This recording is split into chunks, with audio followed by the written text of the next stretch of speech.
My ex tried to take my kids. Until my son stood up in court and handed the judge a letter. What it said. It changed everything. The custody battle was ugly. Dragged out. Brutal. My ex painted me like a villain. A manipulative, unfit mother who worked too much and loved too little.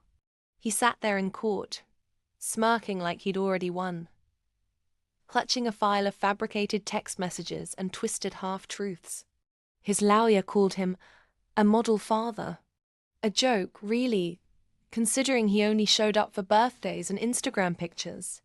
But I kept calm, I kept quiet. Because I had something he didn't. My son. 12 years old. Smart beyond his age. And tired of the lies. On the final day of the hearing, just before the judge gave his decision, my son stood up. Politely, confidently, and said, "Your Honor, I have something to say." Everyone froze. The judge blinked. "Go on." My son reached into his backpack and handed over a letter. Folded. Handwritten. Neatly sealed. The judge read it silently. Then looked up stunned. He asked, "Did you write this yourself?" My son nodded. Every word. Here's what the letter said. And yes, I kept a copy. "Dear Judge, my dad is good at pretending. He makes jokes and takes selfies.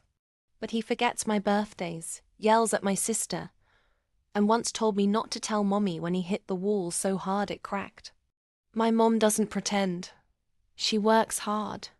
She's tired, but she never forgets to tuck me in. When I cry, she listens. When I'm scared, she shows up. I don't want to live with someone who only loves me when people are watching. I want to stay with the person who actually loves me. Please let me choose." You could hear a pin drop. My ex's face turned pale. The smirk? Gone.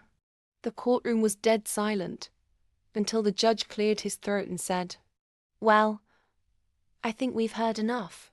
In less than 10 minutes, the gavel came down. Full custody. Granted. My ex tried to appeal, but the letter went viral. The judge even mentioned it at a legal conference as an example of authentic truth in the courtroom. But here's the twist. The part he still doesn't know.